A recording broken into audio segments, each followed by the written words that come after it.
I'm here with Gary McKinnon, and we're here to talk about his possible extradition to the United States for some hacking that he's done, and some investigation he's also done on the part of UFOs and disclosure.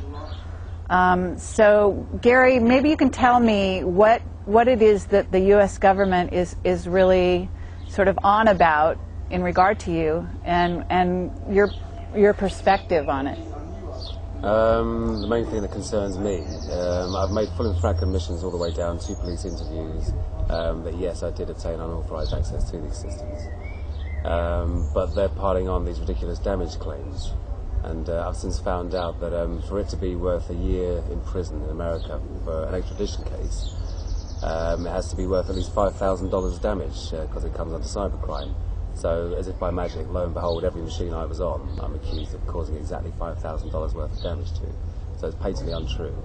And in my opinion, and the opinion of others more well-informed than me, the pressure they're bringing to bear has more to do with where I've been and what I may have seen.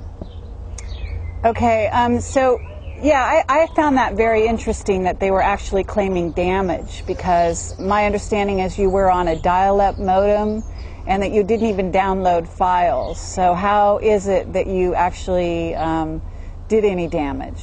They've got no explanation. I mean, they just claim it. And under this new extradition law, you don't have to provide any evidence, which is ridiculous. And also, it hasn't been signed on your side of the water. Congress, Senate hasn't ratified it. So at the moment, it's a treaty with only one signature. Okay. And you had one hearing, and when was that exactly?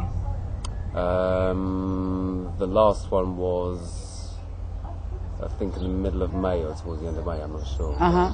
And you have another one coming up in July, is that right? No hearing scheduled as yet. We've got till June the 21st to make representations to the Home Secretary. And then after which time he'll make his decision as to whether or not the extradition is allowable. And then if he decides that it is allowable, which I'm sure he will, then I can go in the appeals process. Okay, and so once you're in the appeals process, you're still safe over here, so to speak, in terms of they actually can't do anything to you yet. Is that right? That's correct. Yeah, I mean, I've been on bail now, £5,000 security for months and months, and since before that, well, for 4 years since the arrest. So for 4 years, yeah, you've been March on. 2002, they arrested me. Wow. Okay. So maybe you could explain exactly what you're in for, or up for, I guess might be a better word. Apparently, it's 7 counts of intentional malicious damage and unauthorized access, each count carrying 10 years maximum each.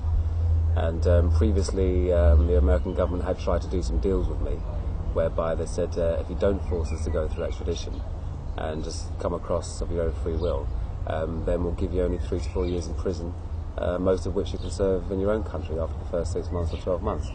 I said, fine, that sounds great, give me that in writing. Guess what happened? I didn't get it in writing. So I said no to the various deal offers. So it looks like on paper, they said to me, if you don't accept the deal, we'll prosecute you to the max. That's a verbatim quote from Ed Gibson, who was the attaché at the US Embassy in London at the time. And to me, that's not a deal. A deal is something arrived at after reasonable discussion between 2 or more parties. Absolutely. Not saying, here it is, if you don't take it, we'll prosecute you to the max. So yeah, I think they do want to try and push for the full 60, 70 years in prison, which is ridiculous considering they had blank passwords and there was no passwords. Right. So let's get into that a little bit. You basically, I don't know if you want me to use the word hack. I don't know if you consider yourself a hacker or did at the time. I never did consider myself a hacker at the time. And also basically all I was doing, because it was an administrator level account, let's not forget, with full control of the local machine, with a blank password. So it was almost like logging on. So let's back up one minute here, and exactly what were you looking for when you were doing this? At first I was looking for anything to do with UFOs. As I got more into the subject and listened to more serious talk and discussion about the subject, and was introduced to the Disclosure Project, and realised that there were 400 witness testimonials from people that had worked from everything in civilian air traffic control, up to military radar operators, right up to men and women in charge of whether or not to launch nuclear missiles. I thought these are surely credible people. And the whole suppressed technology thing of it, which kind of grabbed my humanitarian side. I thought, crikey, we're having wars over oil, we're burning fossil fuels, polluting the environment. We have old age pensioners dying in Britain because they can't afford to heat themselves because the fuel bills are so high. So I thought, why on earth is this technology being sat on? I can see perhaps some of the arguments that may be forwarded. What if terrorists had free energy, or terrorists had anti-gravity, or what if terrorists had guns? Everything's dual use. Sure. Yeah, if you protect it, make it tamper-proof, anything, but just get it out to the public, because surely everyone should have it. Okay, but as far as the hacker community, you said, I believe, in some of the things I read, that you came across a lot of other sort of interested parties that were investigating the same places you were, and were aware that they were blank passwords and were able to get into via the administrative sites. Is that right? Yeah. I mean, I would have been surprised if there wasn't anyone else, because it wasn't even really a hack to get into it. It was just large-scale phishing for blank passwords. And some of these places, were pretty special places. They weren't places that you would think wouldn't have firewalls or blank passwords. And this was what year that you were involved in this? 2000, 2001. Mm-hmm. So it's not that long ago, so computer systems should have been, especially for government and military and NASA, you would think they would be covered. Absolutely. For things like that. In fact, I think they're supposed to be federal guidelines, Mm-hmm. So in a way, you did them a favor. Isn't that true? Yeah, you could look at it like that, because I'm sure, the other connections that were there, Turkey, Holland, Germany, all across the world, you see the IP address list of who's connected to the machine, then you can look it up and find out which countries they're in, and even which businesses own the IPs.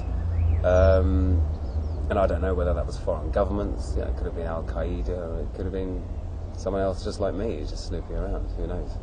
That's a very interesting point. So you've got these administrators, basically, that got found out because of what you did.